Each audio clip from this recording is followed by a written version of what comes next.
오늘은 우리가 수능특강 문학 현대시 1강에 실려있는 산상의 노래라는 시를 공부를 해볼 건데요. 여러분 이 작품 같은 경우에는 조금 최근에 기출이 되었던 작품이죠. 2020년 6월 평가원에 출제가 한번 됐습니다. 근데 이 당시에 출제가 될 때요. 그 당시에 수특 문학에 수록이 되어 있었던 작품이에요. 그래서 20년 6월 평가원 당시에 연계 작품이었다라고 볼 수 있습니다. 근데 이게 지금 이제 5년 수능특강, 올해 수능특강에 또 한 번 올라간 거죠. 그래서 조지훈 시인의 산상의 노래이고요. 앞에서 이제 우리가 개념학습 1강에 박두진의 시도 있어요. 그래서 박두진, 조지훈, 박목월. 그래서 우리가 보통 청록파 시인이라고 하거든요. 그래서 이제 조지훈 시인 같은 경우에는 상당히 출제가 많이 되는 시인 중에 한 명이죠. 그래서 우리 친구들도 당연히 많이들 들어봤을 법한 작가입니다. 근데 그 당시에 이제 수특 문학에 수록됐을 때도 그렇고 20년 6월 평가원에 실려 있을 때도 그렇고 이게 뭐 학생들 입장에서 엄청 대중적이고 그런 시는 아니었어요. 그래서 이게 연계인지 모르고 풀었던 친구들은 되게 어려웠다라고 얘기를 하기도 하는데요. 쌤은 이거 굉장히 아이들이 쉽게 가르쳐줬고 아이들 쉽게 풀었거든요. 자, 그 비결이 뭔지 한번 얘기를 해보겠습니다. 자, 일단 여러분 이 시는 우리가 이런 거 뭐 당연히 정리할 필요도 없지만요. 그냥 한 번만 더 해보면요. 자유시, 서정시죠. 우리가 현대시는 다 이제 내재율이 들어있는 자유시죠. 그리고 감정을 노래하는 서정시고요. 자, 조지훈이라는 시인은 청록파 시인으로서 약간 시대가 살짝 친구들이 헷갈릴 수도 있는 게 일제강점기 때도 활동을 하지만 그 이후 해방 이후에도 활동을 했던 시인이다 보니 우리 박두진의 해 같은 경우에도 광복을 바라는 시가 아니라 광복 이후에 분열된 우리나라에 대한 화합을 노래하는 시예요. 그래서 우리 친구들이 이걸 괜히 일제강점기 때 시다라고 오해하는 경우가 있습니다. 그래서 이 작품도요. 광복을 이미 맞이한 시점이에요. 그래서 맞이한 어떤 감격, 기쁨 이런 것들을 노래하는 시이기 때문에 이미 지금 지났다라는 거죠. 그래서 이 작품에서 어떤 긍정적인 시어들을 이제 광복이라는 키워드로 읽으면 안 된다는 겁니다. 자, 우리 한번 들어가 봅시다. 자, 쌤이 해석을 해주기 전에 우리 친구들이 꼭 한번 시를 읽어보고요. 쌤의 설명을 듣는 것을 추천합니다. 특히 여러분, 쌤이 늘 여기에 시어의 속성을 파악하라 라고 적어 놓는데요. 이 시어의 속성을 파악하라는 게 과연 뭐냐? 긍정적 속성이냐, 부정적 속성이냐를 한번 갈라봐라 라는 거예요. 정말 슬프게도 우리의 이제 수능에 출제되는 시들은 이분법적으로 접근하면은 굉장히 문제가 쉽게 풀릴 때가 많아요. 쌤도 이제 대학원의 문턱을 밟았던 사람으로서 물론 수료하지 않고 중간에 때려쳤습니다. 자, 대학원을 갔을 때 이제 현대시를 가르치던 교수님이 되게 슬퍼하면서 얘기를 했어요. 우리 아이들이 너무 이제 수능을 공부하면서 시를 공부하다 보니 시에 대한 어떤 흥미가 사라진다. 이렇게 이분법적으로 시를 가르치는 건 잘못된 거다라고 막 비판을 하셨는데요. 우리 아이들은 어차피 수능이 아니어도 시를 안 읽고요. 그쵸?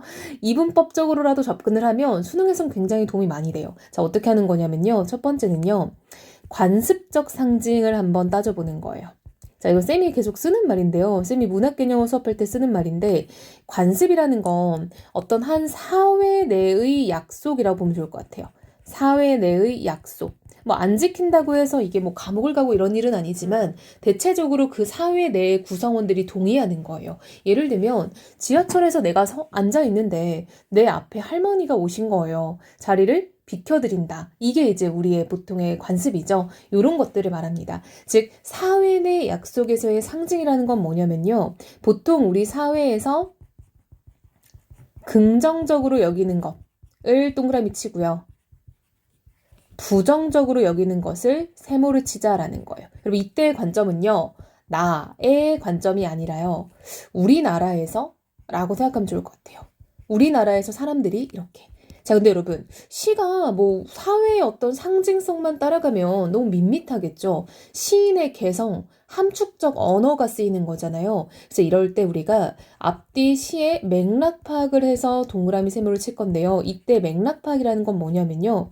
앞에 있는 수식어나 뒤에 있는 서술어를 보라는 거예요. 그래서 수식어나 서술어를 봤을 때 수식어가 좋은 말로 쓰여 있네? 그럼 그 수식을 받는 대상도 좋은 거예요. 이해됐죠? 이 대상에 서술어가 좋은 말이네? 그러면은 그 대상도 좋은 말인 거예요. 이해됐어요? 요렇게 보자는 겁니다. 자, 여러분 느낌이 안 올 수도 있으니까 이 시 한번 적용을 해볼게요. 여러분 이거 하면요. 이거 문제 진짜 쉽게 풀렸던 평가원 기출이에요. 근데 이거 애들 되게 많이 틀렸거든요. 자, 봅시다. 높으디 높은 산마루. 아, 여러분 공간적 배경이 지금 뜨고 있죠. 아, 지금 공간적 배경은 산마루래요. 낡은 고목에 못 박힌 듯 기대어. 여러분 못 박힌 듯 직유법이고요. 비유적 표현에 속하죠. 내 홀로 긴 밤을 무엇을 간구하며 울어왔는가. 자, 여러분 느낌을 보세요. 관습적 상징을 보세요. 낡은 고목, 못 박히다, 긴 밤, 울다 이런 것들은 긍정적이에요, 부정적이에요? 그렇죠. 지금 전반적으로 부정적인 언어들이 지금 쓰이고 있다는 걸 알 수 있겠죠. 그럼 여러분 간단하게 가세요. 이거는 지금 부정적인 상황을 얘기하는 것 같은데 앞에서 살짝 긴가민가 해도 여러분 우리 보통 울다라는 건 이제 그 부정의 감정으로 해석하는 게 일반적이잖아요. 뭐 기쁨의 눈물 이런 게 좀 특이한 거고. 자, 보면 여러분 낡은 고목. 아, 이것도 약간 조금 부정성을 띠는 단어고요. 못 박힌 듯. 그쵸? 이런 것도 약간 좀 못 박혔다라는 거에 우리가 긍정적인 자리에서 쓰이지 않잖아요. 뭔가 약간 못 박혔다라는 건 거기에 고정되어 있다. 그쵸? 못 박힌 듯 움직일 수 없었다. 이런 느낌이잖아요. 긴 밤. 여러분 밤이라는 거는 어둠의 상징성을 가지고 있어서 부정의 시어로 많이 쓰이죠. 내가 뭔가를 간구하다라는 건 여러분 바라다는 거죠. 무언가를 바라며 울어왔는가 라고 의문형으로 쓰고 있네요. 답은 본인이 내려줄 수도 있고 물어보는 걸 수도 있겠지만 여기서는 뭔가 좀 본인이 탐구할 것 같죠. 아, 이 아침 시들은 핏줄의 구비구비로 사늘한 가슴의 한복판까지 은은히 울려오는 종소리. 여러분 감탄사죠. 감탄사는 영탄법이죠. 여러분 영탄법인 걸 아는 게 중요한 게 아니라요. 영탄법의 정의가 그래서 뭐냐라고 하면은 감정을 강하게 표현하는 기법이에요. 그럼 중요한 건요. 이연의 첫 시작점에서 감정의 강한 표현이 드러나면서 이 아침이라는 새로운 시간적 배경이 떴다라는 거 알 수 있겠죠. 자, 보니까 여러분 아침이라는 시간적 배경이 떴는데요. 이게 처음이 아니죠. 여기 긴 밤이라는 시간적 배경도 있었잖아요. 그럼 뭔가 변화된 상황이 지금 드러나고 있다라는 거 보이나요? 그렇죠. 앞에서는 밤이었는데 지금은 아침으로 시간의 흐름이 늘어나고 있어요. 시간의 흐름. 시들은 핏줄의 구비구비로. 여러분 핏줄은 뭐 하는 곳이에요? 피가 흐르는 곳이죠. 여러분 피라는 거의 상징성은 어때요? 빨갛고 피가 돌다라고 생각해 볼까요, 여러분? 피가 돌다라는 건 뭐예요? 몸에 피가 돌다, 살아있다, 생명이다 라는 뜻인 거죠. 그래서 핏줄, 피 이런 것들은 보통 생명력으로 많이 쓰이죠. 근데 시들은 핏줄이라는 거는 지금 전반적으로 생명력이 지금 뭔가 충만하지 않은 상태라고 할 수 있겠죠. 생명력이 뭔가 저하된 상태.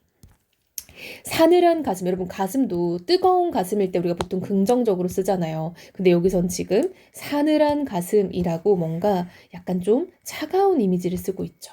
한복판까지 은은히 울려오는 종소리. 여러분 종소리라는 거의 상징성은 어때요? 뭔가를 알리는 소리로 보통 많이 쓰죠. 그쵸, 여러분? 우리 보통 종소리 하면 가장 먼저 떠오르는 게 정각을 알리는 종소리, 교회의 종소리 이런 것들이잖아요. 그쵸? 이제 눈 감아도 오히려 꽃다운 하늘이거니 내 영혼의 촛불로 어둠 속에 나래 떨던 샛별아 숨어라. 여러분 이제 눈 감아도 오히려 꽃답다. 긍정의 수식어죠. 그럼 하늘도 동그라미네요. 그럼 여러분 봐봐. 눈 감아도 오히려 동그라미다라는 거는 이제는 긍정적 상황으로 변모했다라는 거 알 수 있겠죠. 내 영혼의 촛불로. 여러분 촛불이라는 거는 불이니까 어떤 밝음의 이미지를 가지고 있잖아요. 뭐랑 대조돼요? 그쵸? 앞에 있었던 긴 밤과는 좀 대조되죠. 왜냐면 긴 밤은 어둠이었잖아요. 그쵸? 속성이. 촛불로 어둠 속에 나래 떨던 샛별아 숨어라. 여러분 봐봐. 어둠이라는 거는 부정의 이미지를 가지죠. 근데 그곳에서 날개를 떨고 있던 샛별 불렀죠. 여러분 부르는 걸 우리가 도노법이라고 합니다. 도노법은요. 영탄법에 일단 속합니다. 근데 여러분 내가 샛별을 불렀다라는 건요. 자, 여러분 이거 한번 잘 정리해 보세요. 내가 샛별을 불렀다라는 거는 그것을 들을 수 있다.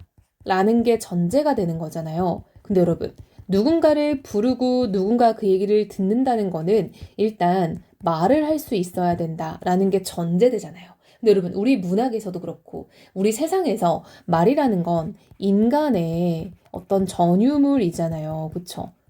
아, 그럼 내가 무언가를 불렀는데 그거를 들을 수 있는 대상으로 전제가 되어 있다는 거는 일단 샛별이 인간처럼 말할 수 있는 존재로 의인화되어 있다는 거예요. 그랬을 때 내 얘기를 들어주는 존재니까 청자가 된다는 거죠. 근데 여러분, 샛별이라는 구체적인 청자가 되겠네요. 다른 말로는 명시적인 청자라고도 할 수 있는 거예요. 그래서 우리가 도노법이 어떻게 쓰이냐에 따라 의인법의 청자까지 주렁주렁 가는 거니까 친구들 놓치면 안 되겠죠. 또 여기서 아이들이 많이 놓치는 게요. 의인화가 여러분 비유법 중에 하나예요. 따라서 비유적 표현을 통해 라고 하면 맞는 말이 된다는 거죠. 자, 이어서 여러분, 샛별아 숨어라. 어디로? 내 영혼의 촛불로 부정적인 상황에 놓여있던 촛불 보고 숨으라고 얘기를 한 거예요. 여러분, 내가 위험으로부터 숨겨주는 존재는 좋은 존재예요? 안 좋은 존재예요? 내가 내 품으로 무언가를 숨겨주려고 한다는 거는 그 대상이 나에게, 그렇죠, 친한 사람, 그쵸, 좋은 대상인 거죠. 그럼 샛별은 여기서 긍정의 대상인 거죠. 자, 여러분, 여기서 나올 수 있는 선택지가 이렇게 되는 거예요. 자, 이 시는요, 비유적 표현을 통해 대상에 대한 친밀감을 표현한다. 맞아요, 틀려요? 맞는 말이 된다는 거예요. 이유는요, 의인법이니까 비유법이고요. 내가 얘를 위험으로부터 숨겨주려고 한다는 거는 얘를 친하게 여긴다는 거죠. 근데 친구들 입장에서는 이게 왜 맞아요? 라고 또 물어본단 말이에요. 그래서 이런 것들을 잘 캐치하고 언제나 표현 기법과 효과를 연결지어야 돼요. 환히 트이는 이마의, 여러분 환희라는 수식어가 쓰였어요. 뭔가 밝아지는 느낌이니까 지금 긍정적 상황인 거 너무 느껴지죠. 떠오르는 햇살 역시 밝음의 이미지죠. 10월 상달의 꿈과 같구나. 메마른 입술에 피가 돌아. 여러분 원래 메마른 입술은요, 뭔가 입술 메말라 있다, 건강하지 않은 거죠. 여러분 불건강 상태, 이꼴 아까 말했던 생명력이 저하된 상태랑 크게 다르지 않죠. 근데 거기에 피가 돈다라는 거는 지금 생명력이 채워지고 있다는 거죠. 어쨌든 지금 긍정의 상황으로 가고 있다는 거 확실하죠. 오래 잊었던 피리의 가락을 더듬노니 새들은 즐거이 구름 끝에 노래를 부르고, 여러분 딱 봐도 지금 분위기 너무 좋아요. 사슴과 토끼는 한 포기 향기로운 쌀이순을 사양하라. 여러분 사양하라라는 건 거절하라는 거죠. 그럼 우리가 거절해야 할 것은 좋은 거야, 안 좋은 거야? 그쵸? 안 좋은 것들을 거절해야 될 거 아니야? 그럼 향기로운 쌀이수는 의외로 부정적인 어떤 시어였다라는 거 알 수 있겠죠. 그럼 얘를 부정의 시어로 잡아야 되고요. 여기서 문제가 출제됐어요. 평가원 기출 때. 근데 이걸 되게 애들이 많이 틀렸다고요. 서술어만 봐도 이걸 파악할 수 있는데. 자, 여러분 사양하라, 숨으라 이런 것들 명령형이죠. 여러분 명령형은 화자의 어떤 강한 어조가 드러나죠. 근데 여러분 이 강한 어조라는 게요, 친구들이 명령하면 너무 부정적인 느낌을 강하게 느껴요. 왜냐면 나한테 명령하지 마 이렇게 생각을 하는 거예요. 근데 이 명령이라는 거는 내가 그렇게 되기를 간절히 바라니까 명령을 하는 거예요. 한마디로 화자에 소망이 들어있다라는 것도 캐치해야겠죠. 여기 높으디 높은 산마루, 맑은 바람 속에 옷자락을 내면, 맑은 바람? 딱 봐도 긍정의 시어죠? 내 홀로 서서 무엇을 기다리며 노래하는가? 아, 이번 노래라네요. 여러분, 자, 유사하게 지금 이어지는 거 보이나요? 자, 이렇게 양쪽을 같이 보면요. 높으디 높은 산마루, 뭐뭐에 기대어, 내 홀로 뭐뭐 하는가, 그쵸? 무엇을 뭐뭐 하는가. 여기도 보면은 높으디 높은 산마루, 앞에 조금 잘라볼게요. 자, 내 홀로 뭐뭐 하는가. 그쵸? 되게 유사하죠? 자, 이런 걸 우리가 뭐라고 합니까? 일연과 마지막 년이 유사하네. 이런 걸 우리가, 오잉? 이게 안 되네요. 오케이, 됐다. 이런 걸 수미상관이라고 하죠. 시의 처음과 끝이 유사하다라고 해서 수미상관이라고 하는데요. 여러분 수미상관의 본질이 뭔지 보세요. 일연과 마지막 년이 유사하거나 같으려면요, 일연을 먼저 써요, 마지막 년을 먼저 써요? 일반적으로 그쵸. 일연을 먼저 쓰고 마지막 년에서 그걸 뭐 하는 거예요? 그렇지. 일연을 먼저 써놨으니까 그것이 비슷하게 가려면은 뭐 하는 거다? 반복하는 거다. 이게 포인트예요. 그럼 반복의 일단 효과는요. 첫 번째, 운율. 두 번째, 강조죠. 일단 이 두 개는 무조건 가져가는 거예요. 수미상관을 왜 쓴다? 운율을 만들고 강조하려고. 근데 여기서 좀 더 우리가 크게 들어가면요. 플러스 일단 통일성이 생기겠죠? 앞뒤가 같으니까요. 구조적인 안정감도 생길 수 있겠죠. 앞뒤가 같으니까요. 자, 여러분. 그래서 평가원 기출에 보면요. 이 수미상관을 가지고 문제를 냈어요. 근데 당연히 평가원 기출이니까 이런 문학 개념을 외우라고 안 시키죠. 근데 문제의 정답에 그게 녹아 있어요. 자, 여러분 이렇게 대괄호 A 그리고 대괄호 B 해서 평가원 기출에 이게 이렇게 출제가 됐어요. 사실 A, B라고 나눠져 있지만 이거는 처음과 끝년이 유사한 수미상관이구나 라고 보고 갔어야 되는 거고요. 자, 쌤이 자료를 가져왔는데요. 이게 20년 6월 평가원 기출이에요. 쌤이 금방 말한 것처럼 A, B 대괄호로 지금 첫 년과 마지막 년이 되어 있죠. 이유는 수미상관이고, 여러분 수미상관 이어서 출제가 됐다는 게 아니에요. 이게 뭐 내신도 아니고. 다만 반복은 중요한 걸 강조할 때 쓰는 거잖아요. 그럼 1년과 마지막 년이 반복됐다는 거는 그 부분에 이 화자가 말하고자 하는 바가 들어있다는 거죠. 그래서 그런 것들을 잘 파악을 해야 되고, 자, 여러분 이 시의 특징은요.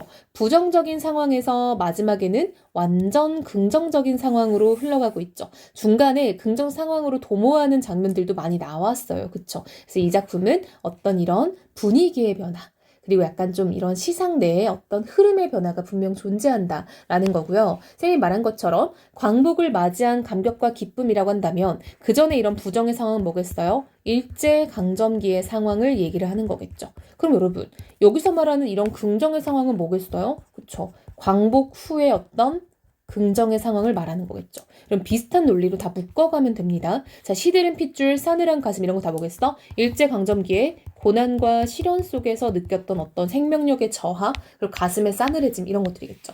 어둠도 뭐겠어요? 일제강점기의 고난과 시련 이렇게 하면 되겠죠. 메마른 입술도 일제강점기의 고난과 시련 속에서 메말라가던 것들 하면 되겠죠.